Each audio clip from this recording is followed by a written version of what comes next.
Today we're talking about an economic miracle Singapore. ఈ పేరు వినగానే మనకి గుర్తొచ్చేది క్లీన్ రోడ్స్, స్కై స్క్రాపర్స్ మరియు world class safety.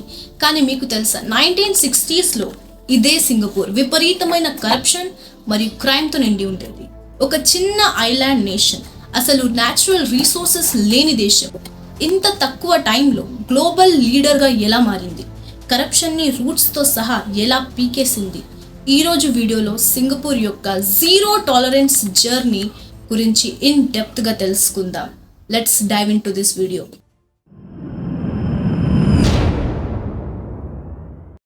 In the early 19th century, Singapore was a British colony and a busy trade hub. కానీ వ్యాపారంతో పాటు corruption కూడా ప్రతి సెక్టార్లో పెరిగింది. ముఖ్యంగా పోలీస్ డిపార్ట్మెంట్లో కరప్షన్ విపరీతంగా ఉండేది. దీనిని అప్పుడు కాపీ మనీ అనేవారు. అంటే ఒక చిన్న పని జరగాలన్నా ఆఫీసర్స్కి కాఫీ తాగడానికి డబ్బు ఇవ్వాలి. ఈ కరప్షన్ వల్ల ఎకానమీ డెవలప్మెంట్ ఆగిపోయింది, ఇన్వెస్టర్స్ భయపడేవారు మరియు పేదరికం విపరీతంగా పెరిగిపోయింది. It was literally a third world state with first world problem. 1959లో లీ క్వాన్ యీ పవర్లోకి వచ్చినప్పుడు ఆయన ముందున్న అతి పెద్ద సవాలు ఈ సిస్టమ్ని ఎలా క్లీన్ చేయాలి. ఆయన నమ్మిన formula, if we want to survive we must be different. ఆయన సిపిఐబి కరప్షన్ ప్రాక్టీసెస్ ఇన్వెస్టిగేషన్ బ్యూరోకి లిమిట్లెస్ అధికారం ఇచ్చారు. వీరు ప్రధానితో సహా ఎవరినైనా ఇన్వెస్టిగేట్ చేయగలరు, బ్యాంక్ అకౌంట్స్ని చెక్ చేయగలరు మరియు ఎవరి ఫంక్షన్ లేకుండా అరెస్ట్ చేయగలరు. No one is above the law అని ప్రూవ్ చేశారు లీ క్వాన్ యీ. సింగపూర్ ఈ కరప్షన్ను ఆపడానికి 4 మెయిన్ పిల్లర్స్ని వాడుకుంది. Strict laws, prevention of corruption act POCA ద్వారా శిక్షలు చాలా కఠినం చేశారు. ఒకవేళ ఒక అధికారి దగ్గర ఉన్న ఆస్తులు వాని ఇన్కమ్ కన్నా ఎక్కువగా ఉంటే అది కరప్షన్ కిందికి వస్తుంది. The burden of proof is on the accused. High salaries, ఇది సింగపూర్ యొక్క masterstroke. Pay well or suffer corruption అనే పాలసీతో గవర్నమెంట్ ఉద్యోగులకు హై సాలరీస్ ఇవ్వడం మొదలుపెట్టారు.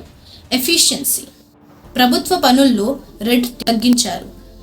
అన్నీ డిజిటల్ చేయడం వల్ల ఆఫీసర్ల దగ్గరికి వెళ్ళి లంచం ఇవ్వాల్సిన అవసరం లేకుండా చేశారు. మెరిటోక్రసీ, కేవలం టాలెంట్ ఉంటేనే promotions, no political recommendations allowed. ఈ కఠినమైన చర్యల వల్ల సింగపూర్ అదృష్టం మారిపోయింది. 2026 రిపోర్ట్స్ ప్రకారం సింగపూర్ ప్రపంచంలో టాప్ 3 మోస్ట్ ట్రాన్స్పరెంట్ దేశాల్లో ఒకటిగా నిలిచింది. మరి ఇండియా పరిస్థితి ఏంటి? ప్రస్తుతం 91th ర్యాంక్లో ఉంది.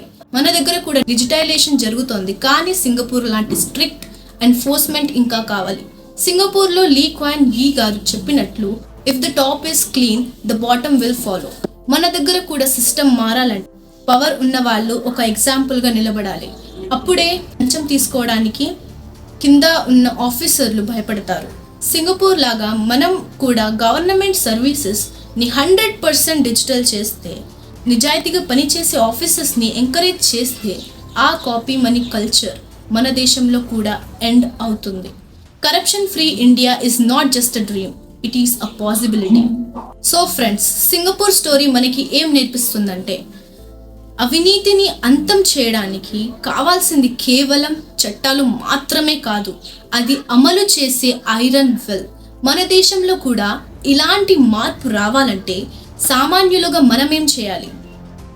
మీ ఒపీనియన్ని కామెంట్స్లో షేర్ చేయండి. ఈ వీడియో ఇన్ఫర్మేటివ్గా అనిపిస్తే లైక్ చేసి మీ ఫ్రెండ్స్తో షేర్ చేయండి. ఇలాంటి మరిన్ని కేస్ స్టడీస్ కోసం ఛానల్ని సబ్స్క్రైబ్ చేసుకోండి. See you in the next video. Until then, bye.